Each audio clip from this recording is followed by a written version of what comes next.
everybody. Welcome to the Psychic Zen 333. I am here with my bestie, my long-term growing up bestie, Alicia, and Miss Nancy. Nancy, say hi to everyone. Everyone say hi to Nancy. Hi, everyone. Okay, so we are back with another fun-filled Wednesday night, 10 o'clock, here to talk about all things Buddhist and Zen, about life, about love, about creativity, and about spirituality. Nancy is a Buddhist priest, teacher, psychic, healer, and has taught both Alicia and I, as well as her other students, so much about life and oh my goodness, about like, okay, can you recall something Nancy's taught you, like, from an experience? I mean, there's so many.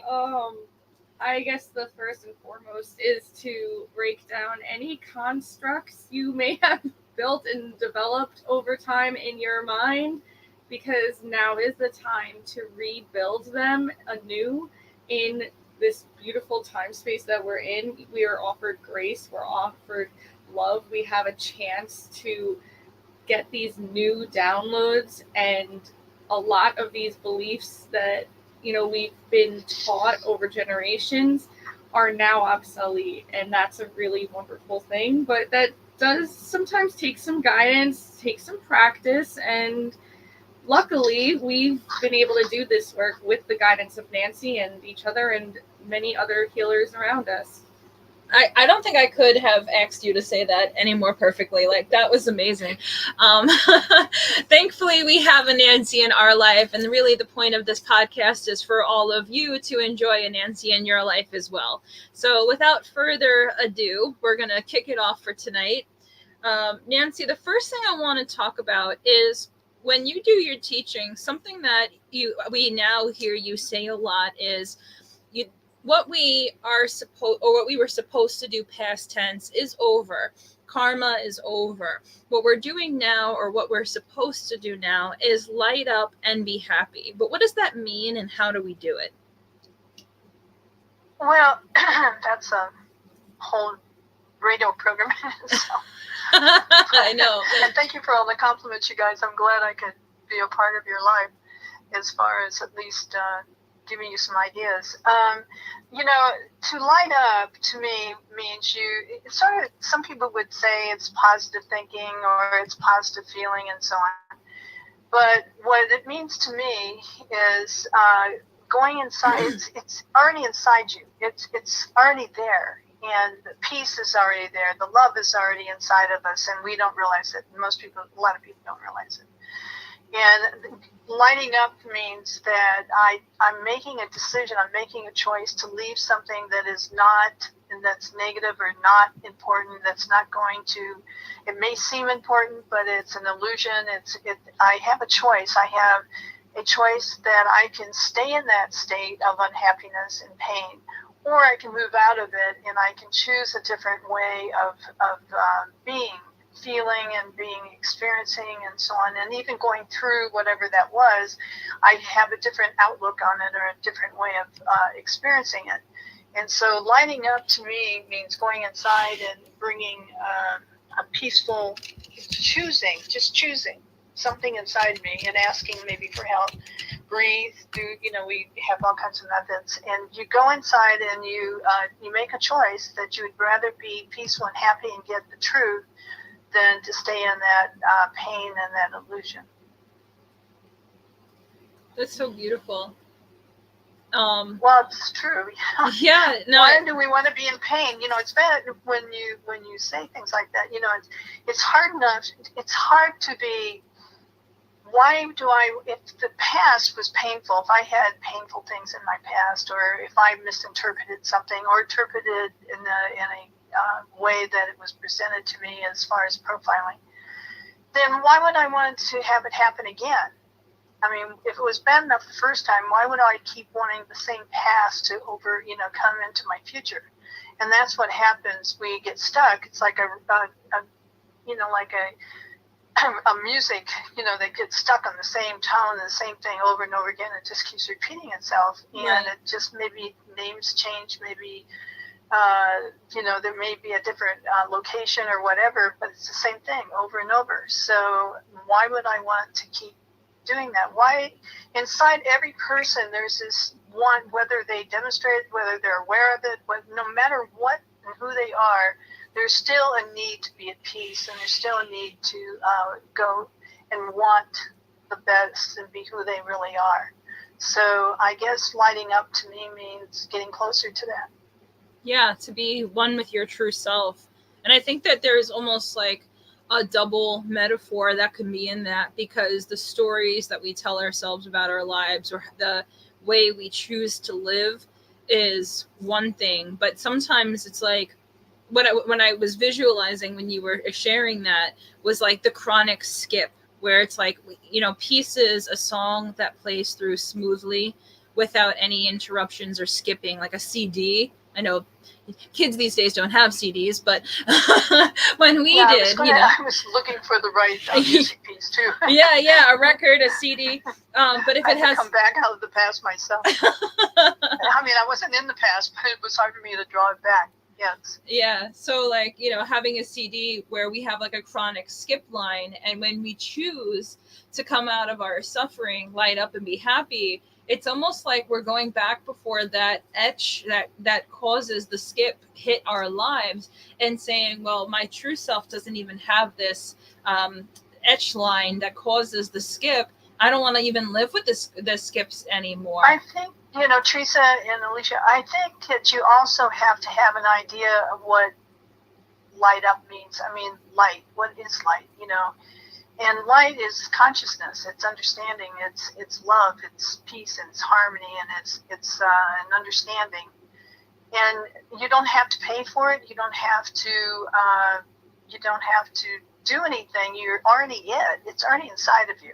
Right. Which is the greatest miracle that you'll ever come across. Is the miracle that we're talking about right here. I agree with that. So just to dovetail off of what Alicia said about grace, that at this time, so like I had a couple of questions that they're in the same vein, where it's like we receive grace, and many people outside of us, but including us, are talking about the specialness of what this time is and means. And then also some people are saying that this time is the golden age. So it's like a 3-part question, or a question that's all in the same ideology. Why do we have grace more now than ever? And what is this time? And what is this time, the golden age, or what is a golden age something different? Well, I think some people get grace, the word, I have a different interpretation, a little, not too far off different, but I have a little bit different. Grace and a blessing. Blessing to me, that you're in oneness with the higher God level, or creator, or the divine, the eternal. So grace to me means, let me do for you what you're having trouble, that you don't know or you have forgotten to do. So grace to me is the helping, the grace comes where we become aware of things, and there's an energy and a wonderful space where we can learn and become aware and understand what we didn't understand before. So why is all this going on now versus before? It's always been around, but I believe we're going through a photon belt, the eye of the needle. And on the other side, there is no dark, or the negative, or whatever anybody wants to call it, the undoing, is not present. It's not on the other side. So it's trying to get people to recognize who they are, what they are, that miracle inside of life that's inside each person, and the opportunity to tap into that and be part of that is exactly what your destiny is. So we came in, I mean, the way that we've talked about it is that we came in as light beings, as masters, as teachers. So if we came in knowing that we were going to get to this time, or that the lifetime. So when we say a master or a light being or a star seed, it's that we came in as helpers, knowing this time was going to come to participate in getting to this place. Yes, in the case of masters master where victims get victimized. So the idea of anyone and everyone eventually can be a master, mastering whatever it is on the spirit level, on the alignment of the universal law and so on. Everybody can get there. It's due for everybody, because if we're moving through a photon belt where light is only it's the only peace, harmony, well-being, and all the aspects of divine, then it has to be available to everyone. Sooner or later, it has to be available to anyone who wants it. Let me say it that way. So, it's important that there's a different ways of lighting up, going back to the same thing. There's different ways. Sometimes we learn techniques, and we can use those techniques, and it brings our different bodies. We have more than one body. People think we have the physical body and that's it. We have a physical body, we have a etheric body, we have a mental body, we have an emotional body, we have a spirit body, we have different parts of us. We know we do, because we go through this. We'll be emotional about some things, and other things are physically difficult for us, and other things are in our mind. We get trapped in the mindset and so on. But anyway, the idea is to align all those different parts of us into a happier, more comfortable, and loving space. And if we don't learn to do that, we're in pain, and it's going to be pain. Right. Because the world is necessarily not going to live up to my expectations. I have to be lifted into. I have a different version of that world, and I have a different way of getting myself into a higher place where my world becomes a different version to what the pain and the difficulty is. Until we learn that. We go up and down. It's like a yo-yo. We go up and down. We go through all kinds of things. So what is the answer? If love is the only answer, and that's very difficult for people to think sometimes with all the hatred and all the stuff that's going on. But love is the only answer, and so it's Christ energy. And we recognize the Christ that came here to help us. And what they said, and what I agree 100%, is that we also have that ability. We will do the same thing if we choose. It's amazing. We put together Psychic Zen, and we have an hour. And there's so many things that we touch on within an hour that remind me or bring up the first time you introduced a subject to us. And sitting next to Alicia, and having the three of us together again, which hasn't happened in a while, is reminding me, especially as we're talking about this particular subject matter, about years ago, like, we learned about self-love. And that was such a big moment for both of us. Do you remember that? Like, that was a journey. A moment in a journey. That was such a big moment for both of us in different ways. But first, I love that Nancy knew that we needed to learn that. I love how she spoke about it. That everything in the world externally is magnetized to us. We are our own point of attraction, and how we feel about ourselves is going to dictate what we experience in the external. And that was the first sentence she said about it that caught my attention, and was like, oh God, if I don't learn how to love myself, I'm going to attract more unwanted things. And I didn't want more unwanted things. So she had me instantaneously motivated to learn self-love, even though I had so much resistance built up to it simultaneously. And she just incrementally knew how to walk both of us through that lesson and how important it was. So as we're talking about lighting up and the specialness of this time and receiving grace, and the other questions that I have lined up for you, it's just all very reminiscent of that time. You know what I mean? Really good. I'm glad. Yeah.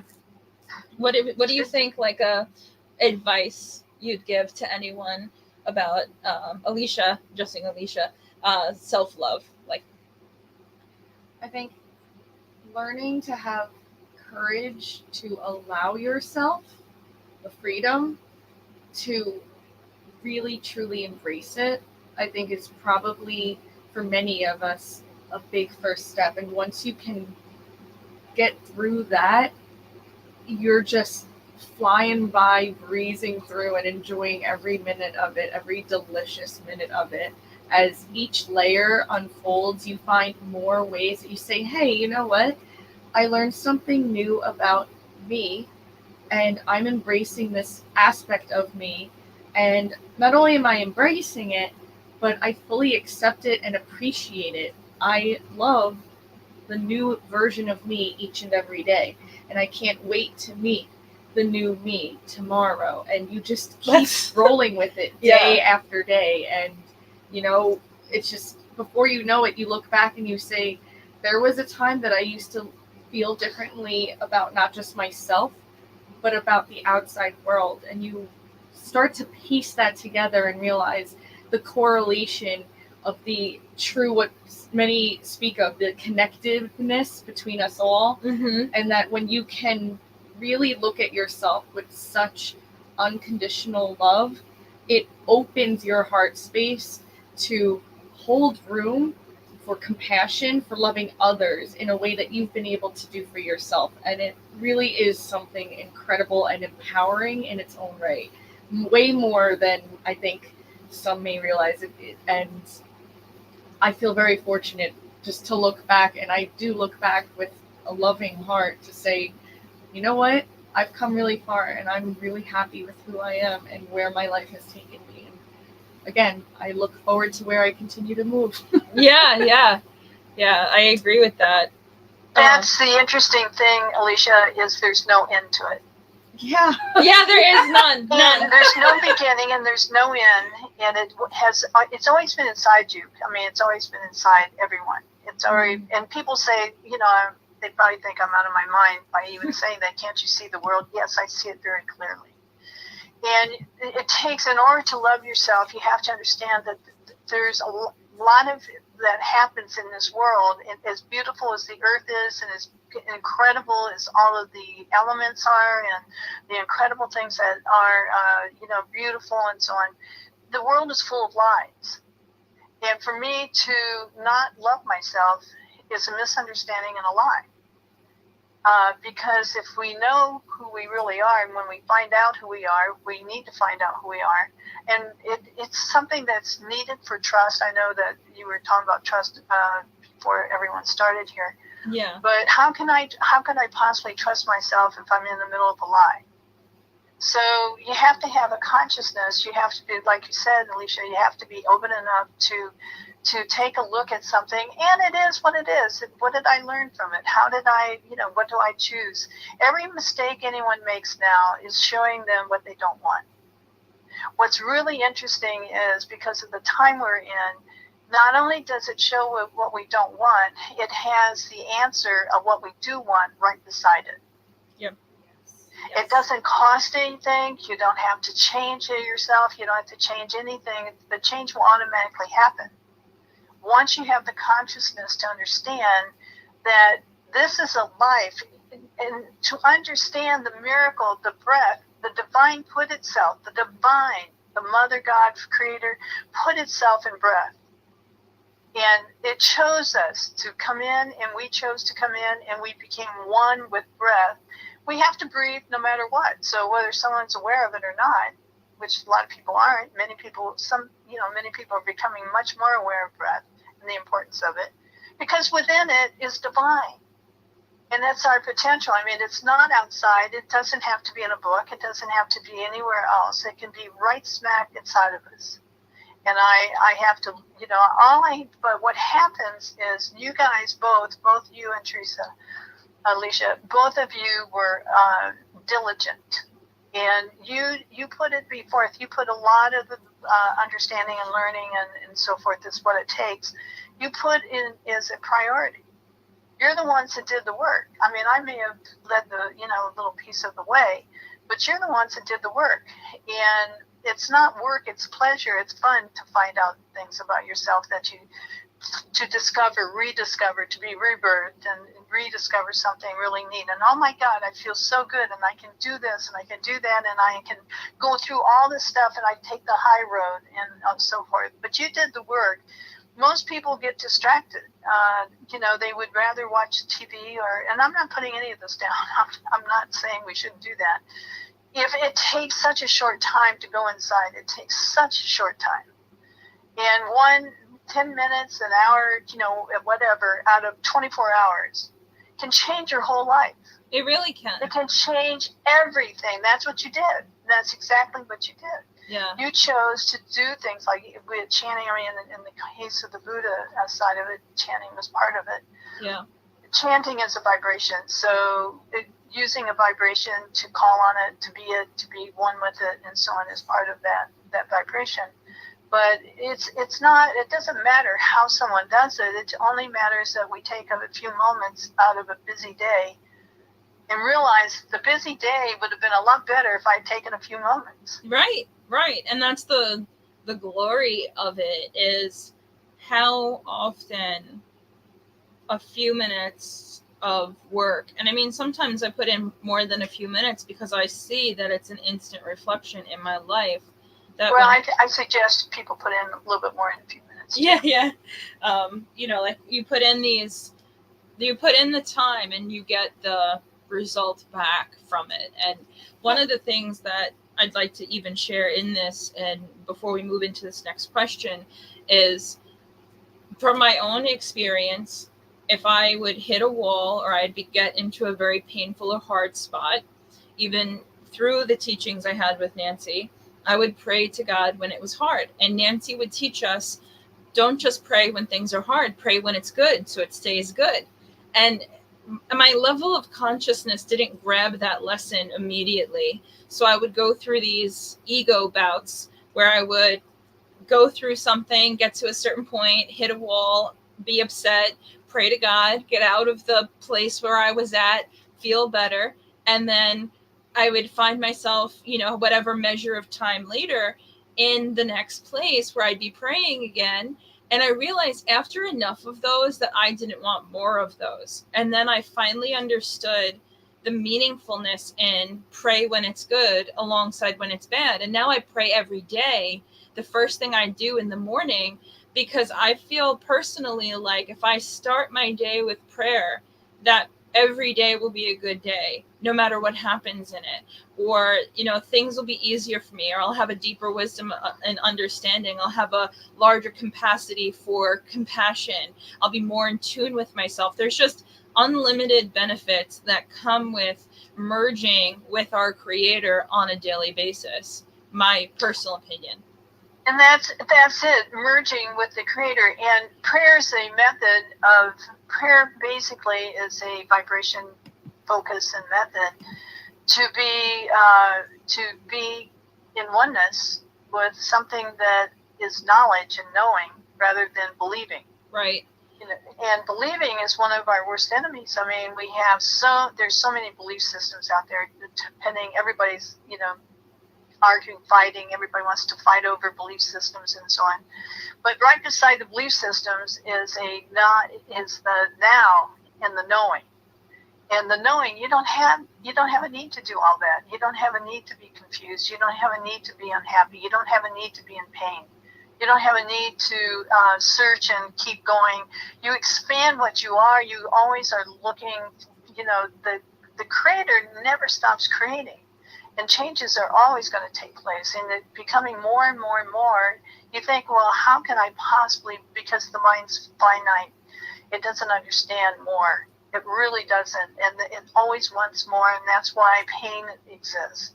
It wants more. It wants something different. It wants something.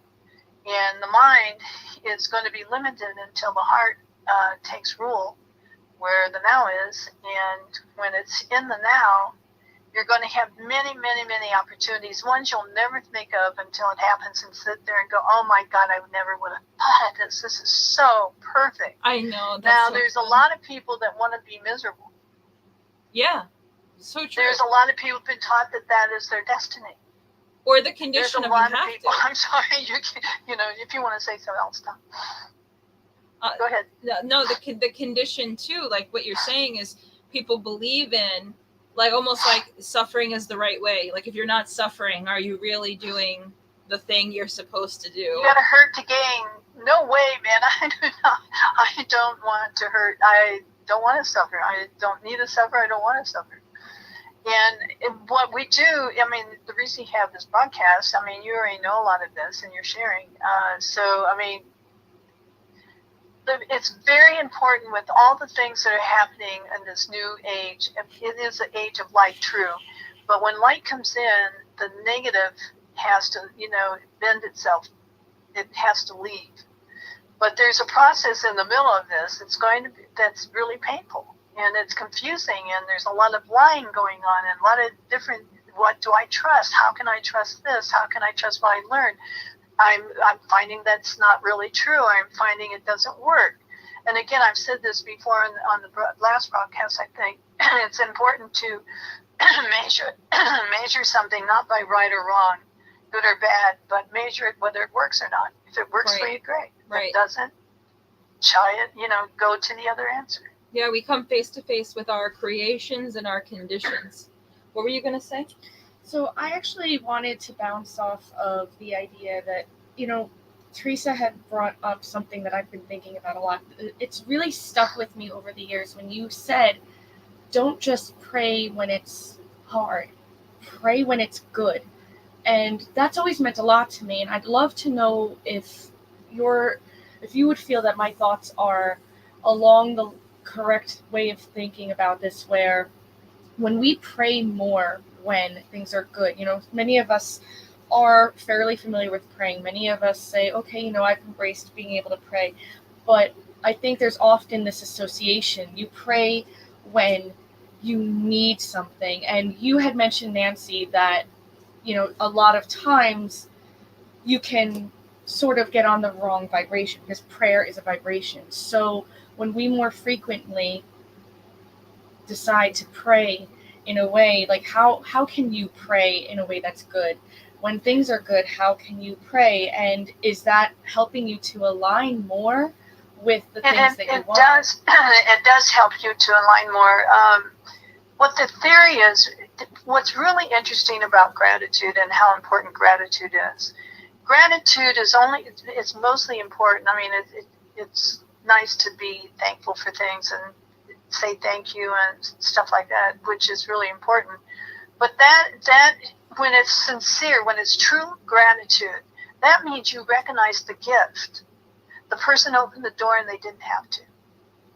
When you say thank you, when gratitude is part of the prayer, when you do the prayers, and you pray for everything, thank you so much for allowing this to happen.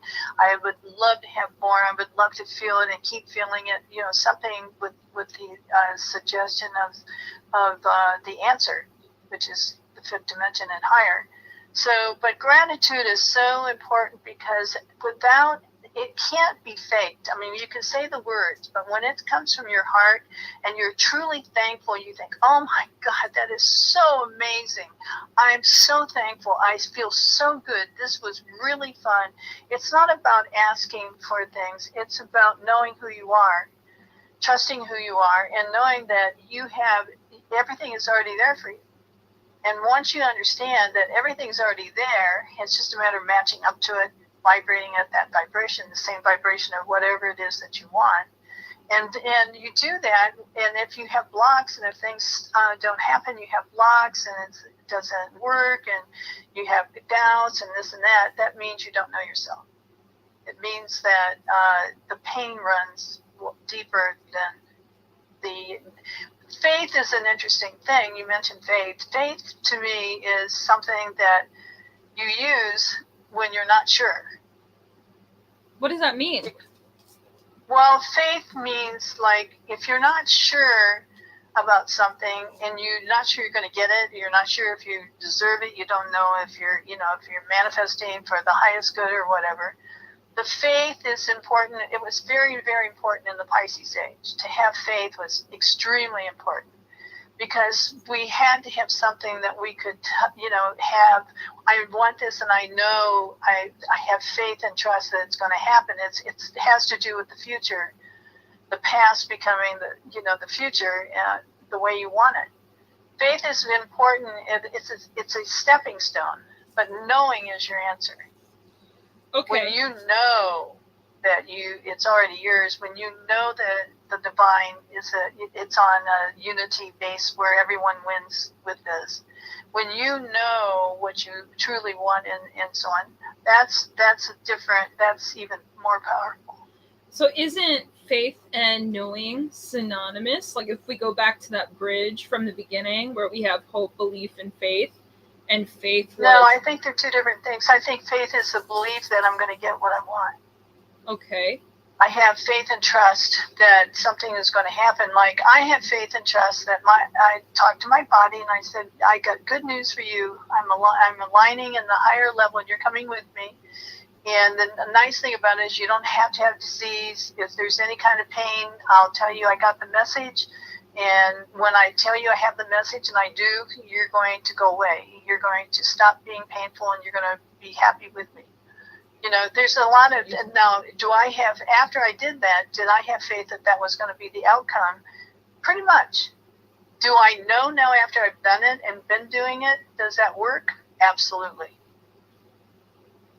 I have no doubt that if I say I have the message to my body, that it's going to understand that it doesn't have to give me the messenger anymore. Okay, so I have multiple questions at this point, and one just to go back to a little bit of a confirmation.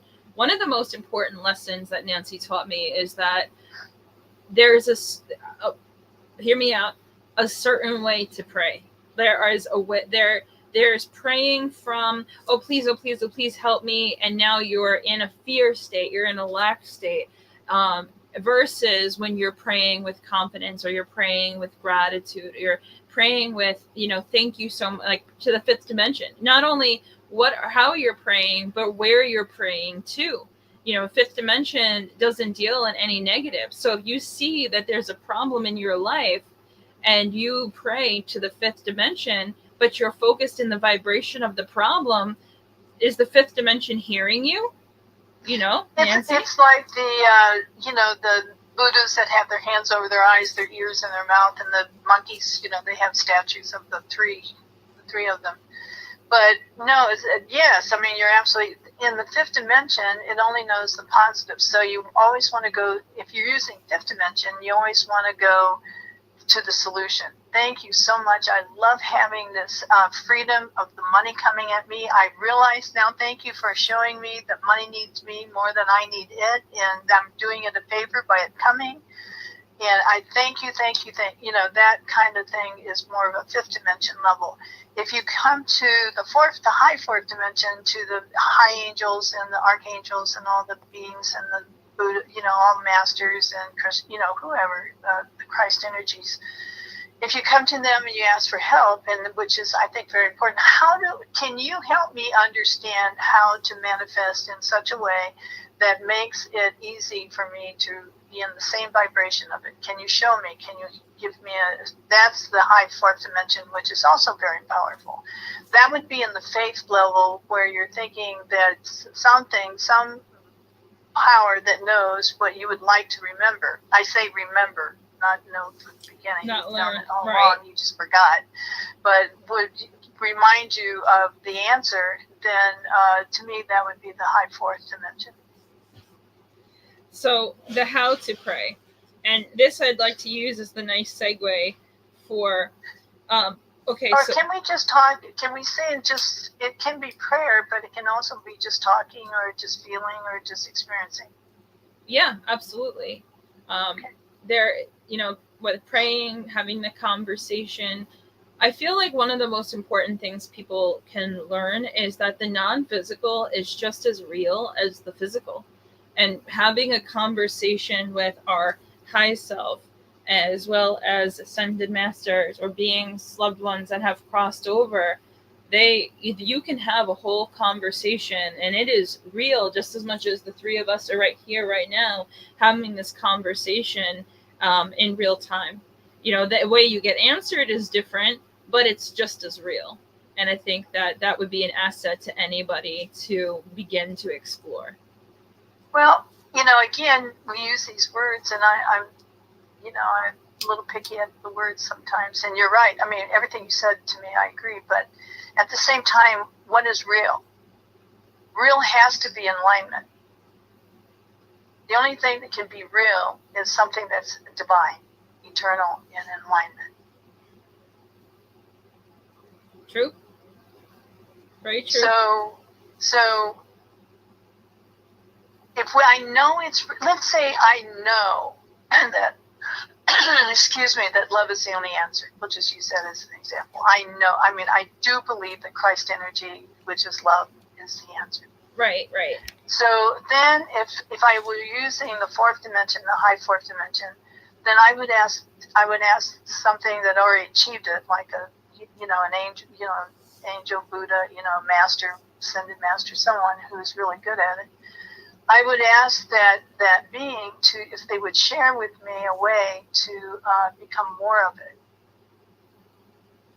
If I were doing the fifth dimension, then I would say, I know love is the only answer. I am love, and it will be my only answer. Yeah. I think one of the most powerful difference, a very fine difference. If I come, and say, well, everybody's mean to me and I don't know how to love because I'm not being treated right, I'm being abused, which is not a joke. I mean, it's pain. It's something that happens. Right. In the lower dimensions, in the lower dimension of third dimension and lower, it is even in the fourth dimension, pain is going to be around. It's an expectation that when something didn't go the way I had hoped or wanted it to, it's going to be painful. The world is full of pain. It's full of misunderstanding. It's full of ignorance. It's full of lies. It's full of all kinds of things. And it's only going to be when people change that the world changes. I mean, this whole world was created for the people, not the people for the world. So the beings are, as each one of us become happier, peaceful, understanding, we're in the higher level. In the sixth dimension is unity instead of being separated. In the first dimension is separation, which leads to fear and so on. When we're not in those negative states, everybody around us benefits from it. Yeah. Everything benefits from it. We're literally co-creating the world that we are living in. And I think that's one of the most important reasons.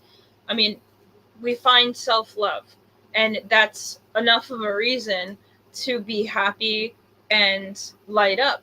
But then knowing that we affect the world that we live in from that positive space, regardless of what someone else chooses to do. I choose it, Nancy chooses it, and Alicia chooses it, and countless other people that we know and love choose it. And then you see that the world changes on the axis that it was rolling on, and it actually vibrates higher. And it moves into that alignment with universal law, with harmony, with the love that you seek. So like Gandhi has that quote, to change the world, be the change. And I think that speaks to me. What's love? What's love? What do you think love is? That's such a good question. I think love is that Christ energy, that it's Christ energy. I agree with you 100% there. It's Christ energy. Yeah. But what is it?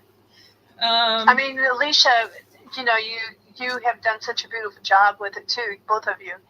But what's the difference about the love when the love is there and how whatever way it came, than when it's not there? We had a lot of examples of this today. Like love is beautiful. It's harmonizing. It's like one of the main things that we've had many conversations of is that there's a big difference between love and alignment. And be careful about, what you call love, because so many people really are praising alignment, or whether it's conditional or unconditional. So with love, I feel like love is this feeling, this truth, this rightness that's in your, well, not to say rightness, but this feeling at home in your body, and whereabouts? In your heart center, in your chest. Yeah. It you feel connected to everything. You feel joy when it's a nectar. It's actually a nectar. A nectar. And it's a chemical, if you want. I don't know if it's bigger than a chemical. I don't even know. I call it a nectar. Okay. Like the nectar of the gods, and so on.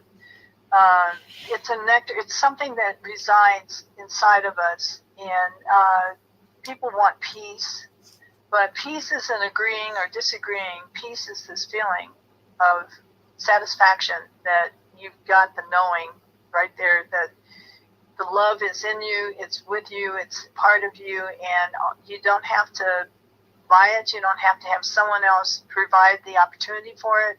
You can have love no matter what by just going inside and asking, or going inside and knowing that it's there and just having it come towards you by magnetizing it. People make such a big, difficult deal out of some of this stuff, and it's really, it wasn't meant to be difficult. It wasn't meant to be complicated. I agree. I definitely agree with that. What do you think love is, or what's your feelings? Actually, I wanted to ask because I feel when I think of what does that really mean, what does it look like, I equate true love with seeing the truth of what someone or something is. Yes. And so, yes. Like, regardless, just really seeing that truth. Yep. And seeing it for what it is and being able to appreciate that. Mm-hmm. Mm-hmm. Truly appreciate its being for exactly how it is. Exactly. That's right. Every time I think of that type of love, I just feel like it's one and the same. It's synonymous with creation. I feel like love is creation. Exactly. Yeah. Exactly. And I can see a baby, or I see animals come together and loving each other when they're used to be enemies, or they don't look like they should be doing this, but they're giving true love and showing us how to behave. Babies, I hear songs that people are singing, and they're part of the celestial choir, and I'm sitting there going, oh my God, the celestial choir's here. It brings tears to my eyes. I mean, it's not something I planned. It's something that is, and it doesn't even take those things for me to get that same feeling. I get it every time I go inside. Yeah. After you do it for a while, and after you get used to having where it is, and then knowing that it's divine, it's literally the Creator and the Holy Spirit, and everything is combined right in the breath. Yeah. And all you have to do is breathe. You got to breathe anyway. We don't have to sit on a corner, with our leg. We don't have to do anything posturing. We can just be any way I want to be, dress any way I want to dress, do whatever I want to do, and all I have to do is concentrate and put my focus on that energy, and it comes. It's really beautiful when it comes to, because it literally is bliss, and you can find it when you know yourself well. I feel like you see it so much more externally. You'll see the unlimited examples of the bliss energy, of the love energy that's all around, and it causes the joy feeling, the positive feeling, to me, sometimes I just feel like the energy is so beautiful it makes me cry. And I wonder if you define that by calling somebody sentimental, but I just feel overwhelmed with this beautiful feeling, and I'm in awe of the fact that you could feel something as beautiful as that. You've been there. A long time ago, it was quite a while when I was doing readings at the Psychic Zen. I had this experience because a lot of people would tear around me, a little bit. I always cried around you in the beginning. I still cry around you. It happens. But I had this beautiful experience. And it was that the tears, and it's not like boo-hooing and raising anger and all that kind of stuff. It's a different kind of cry, right? I mean, it's a different. It is a different kind of cry. And when I had this experience a long time ago, and that was that tears are a frozen heart melting. That sounds a lot like a beautiful interpretation and explanation for how, for me, tears feel like a shift in energy, a release of Yes. stagnation, a release There's some of kind of block something. or some kind of memory Right. or some kind of something or time zone or something within us. And when we do that, when we have those experiences, then that it's if you want to call it a frozen heart melting so it can beat again, the love can beat again in it. Mm-hmm. Whatever way you want to interpret or not interpret it, but whatever way it is, it's a recognition and a gratitude that something got recognized and understood that was before a block or something that was stopping you from doing whatever. So as we're winding down for our episode, one of the things I wanted to talk to you about was it's the two sides of the same polarity, trust and doubt. When we talk about trust, there's levels to trust, there's levels to doubt. And every time you learn to step further into trust, it means that you take one more step out of the doubt. So trust in manifesting, trust in it being provided to you, trust in source, trust in self. So Nancy, what are ways that we step into trust and out of doubt? I think it comes from experience. Again, if I don't think of it so much in right or wrong, this is something I'm going to trust because it's the right thing. If someone told me or taught me this is the right thing to do. I mean, I do a lot of things that might be looked at as this is the right thing, but that's not why I do them.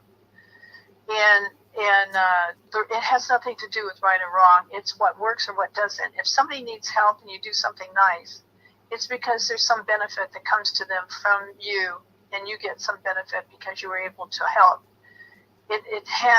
Trust has to do with an experience. And the more experiences I have on doing something and it works, the more automatically the doubt's going to become less and less.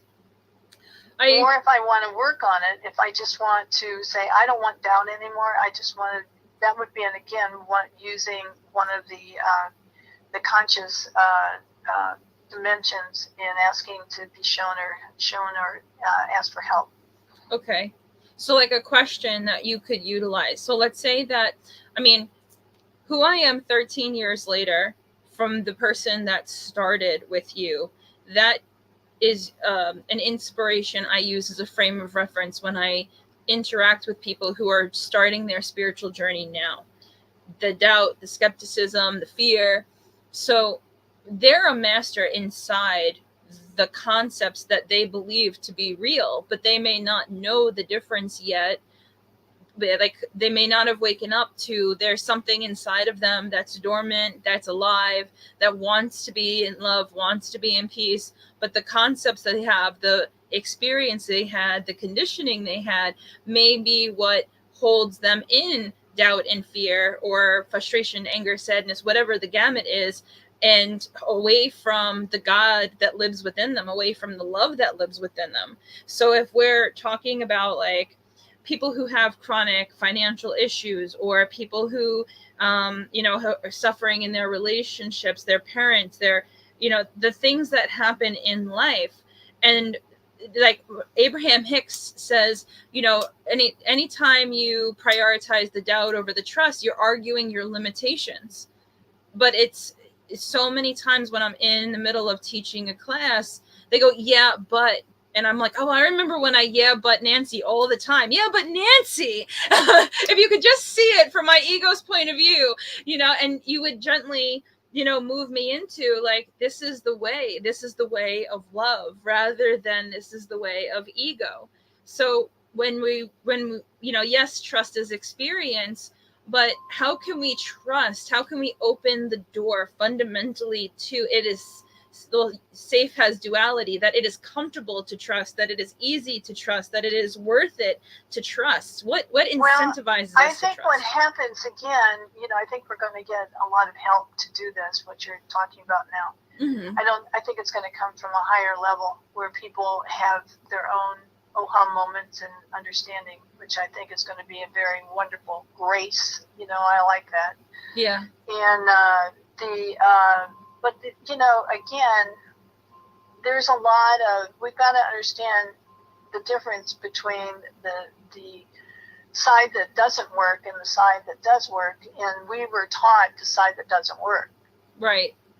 And we were, belief systems, if it's a belief system, that means it's still up for grabs, whether it's true or not.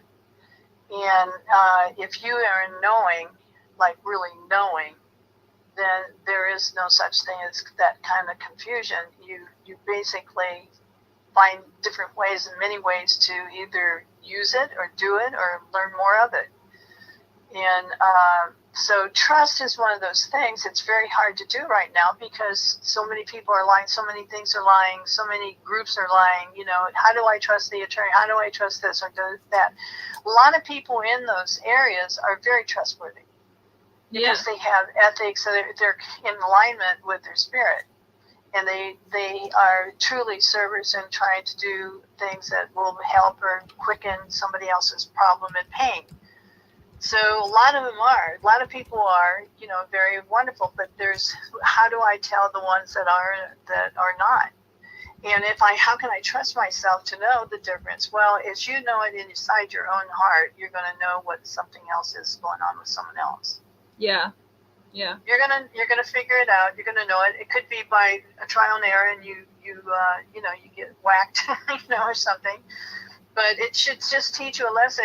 The key is if you get whacked on somebody you can't trust, or you get hurt and pain again. That's all normal. That's normal for the negative earth. I mean, that's normal for the third dimension.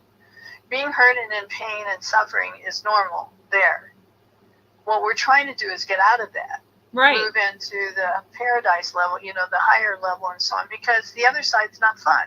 No, it doesn't feel good. It doesn't do any good. I mean, it doesn't help anyone. It's not productive. So it doesn't make sense. It's illogical. But that's what the only world that some people remember. So what you just said, I think, is so they, eventually we're saying, what I'm saying is, it's just a matter of time. It's not my job to try to convince anybody anymore. I mean, I don't think that's our job. No. I think my job would be more to be clear myself and demonstrate it myself. And then if somebody asks me, I can give you my opinion. I call them Nancyisms sometimes. But, this is just my experience, Well, the like what you just said too is like we're walking into it. We are making a conscious decision that the conditions that we have been raised in, the beliefs that we have been raised in, are they true? First we get the confidence to question, are they true? Is this working for me? Who am I to even ask if I have a right for this to work for me? Like, that's the depth of some of these levels or ideologies. And where what you taught me when you opened my world up, I mean, first and foremost, the first day I sat with you, I felt the most at home in my body and in my life that I had ever felt. And with every word you said to me, my inside self resonated and said, that's true. That's true. That's the most true thing I've ever heard in my entire life. True. It was like a bell that was like ringing consistently. And I think that's how we know what truth is. Teresa, both of you, Alicia, and the two of you, if it weren't in you, you would not have recognized it in me. Right.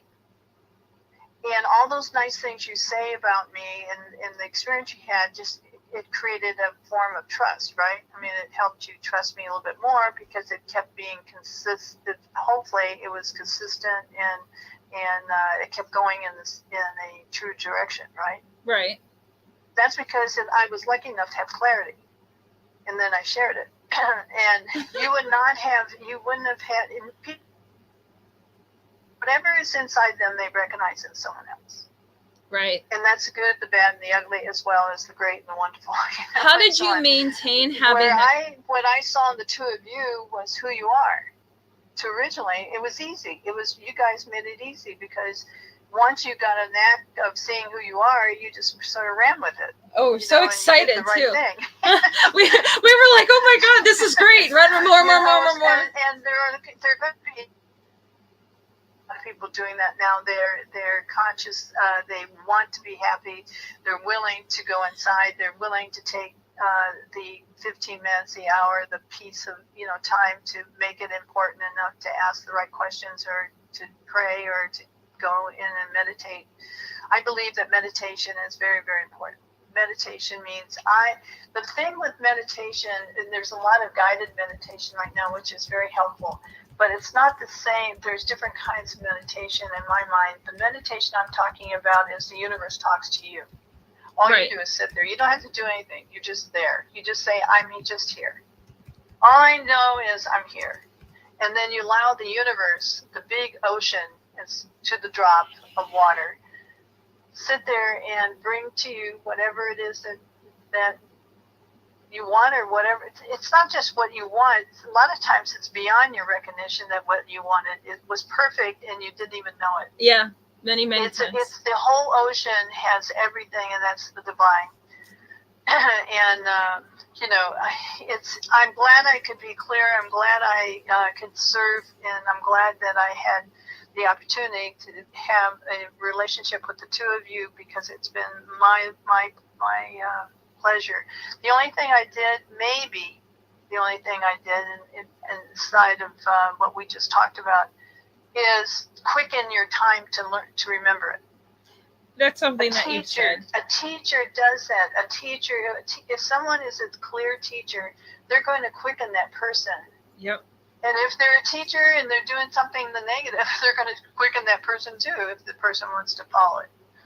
So the biggest thing a teacher has as a gift is to be clear, and to whatever it is in their clarity, to share it. But whatever it is, the sharing quickens the person, so they don't have to take so long to get the same process. It's already inside that person. Don't misunderstand. It's already inside them.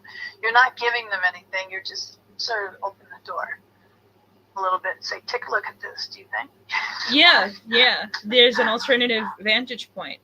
How did you get to the place in your life where you had, because I find your consistency one of the traits you have that I love most about you, because it doesn't matter any time in the amount of time that Alicia and I have known you, there's always consistent clarity, consistent wisdom, consistent love.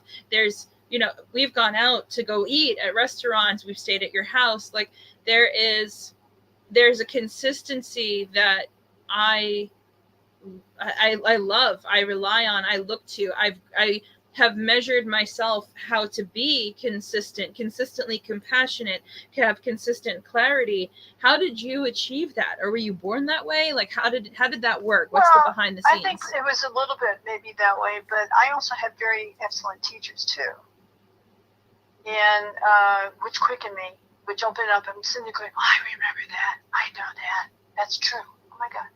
But I think the bottom line, if you had to dissect it even further into answering that question, I think I knew. It opened up something to knowing something in me, just like knowing something. And then if you practice it, you find out it works. And if you find out it works, why would I do the opposite?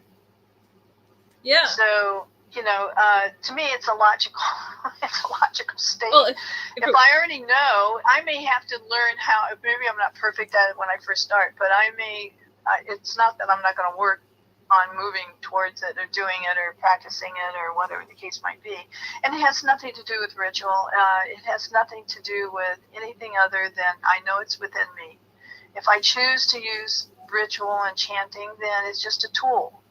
If I choose to use hypnosis to figure out something, it's a tool. I can use tools to help me or to make it go faster or whatever. A teacher, in a way, is a tool. Yeah. Yeah. I mean, there's countless times I've called for that. That's what we are. But what counts the most is where we are a family of love. And that's where we are consistent in. Yeah. You and Alicia and I and whoever else, we have a whole universe at our hands. It's true. To love and peace and harmony and well-being, and it's so much fun to see the diversity, and so much fun to see so many things. People are going to have aha moments that are going to be incredible. I know the universe. I know. Here's my no.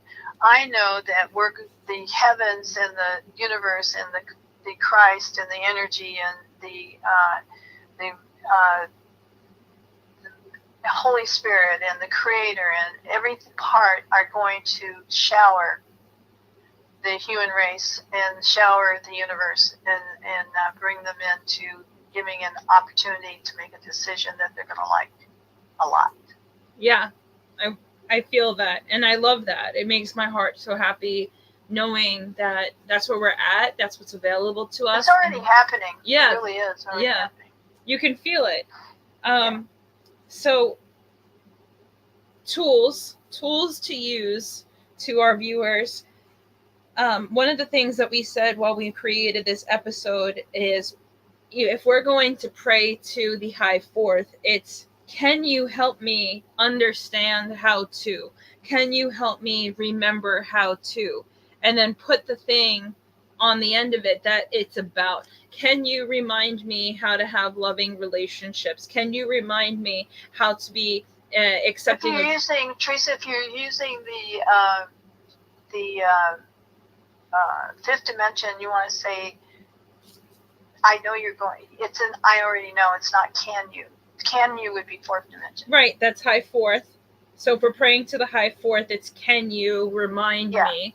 Yeah. And then if it's fifth dimension, it's just thank you for already helping having me. it. Thank you for helping me, blah, blah, blah. Yeah. But I mean, that's just one idea. I mean, you can use your own words and your own way of thinking. Right. So you should. I just wanted to put those tools there for anyone who does watch this, either in the moment or futuristically, to get themselves. Okay.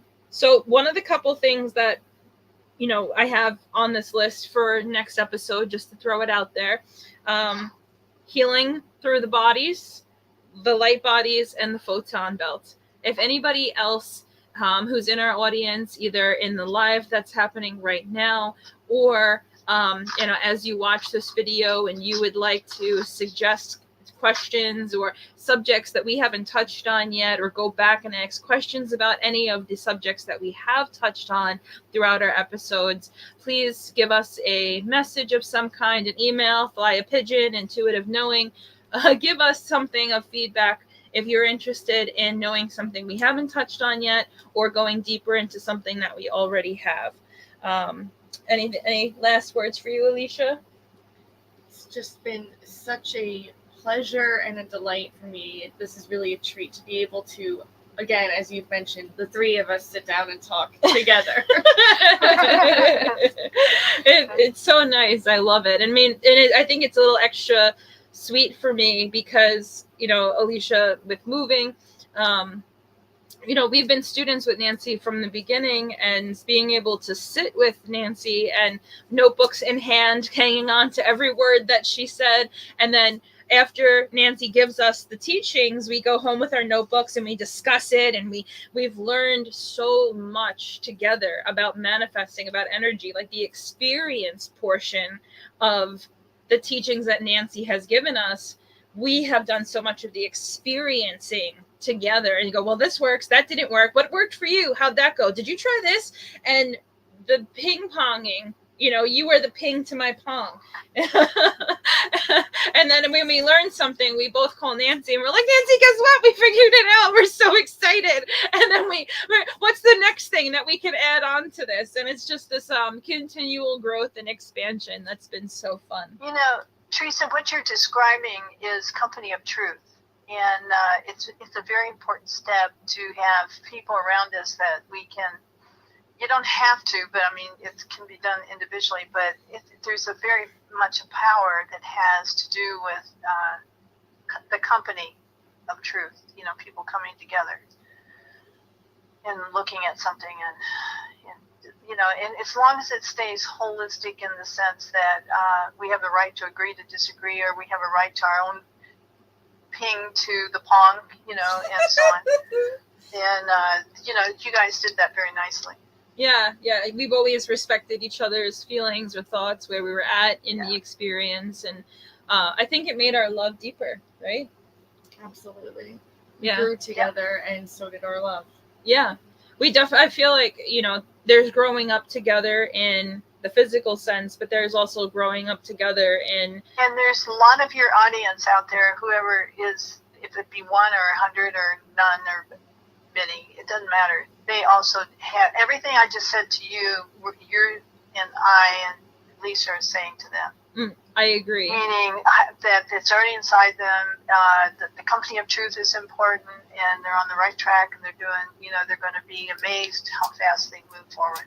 I agree with that. And if they want to. The other thing too is like this podcast was creative to be interactive. So whether you have a full community that you'd like to interact with us, or you're one person looking to have community, we established this to be able to create a community of truth for you to interact with and ask questions, explore, share experiences. So we're here for that. We're here for you. We love you. And I think that's a really nice place to end this podcast tonight. So for everyone who watched with us tonight, and for everyone who will view this in the future, we send you a lot of love. Any last words before we go? Maybe for another time. Okay. Nancy, any last words before we go? Love you. Love you. Much love. Have a great night. We'll see you for episode 6. Night, everyone. Bye. Bye.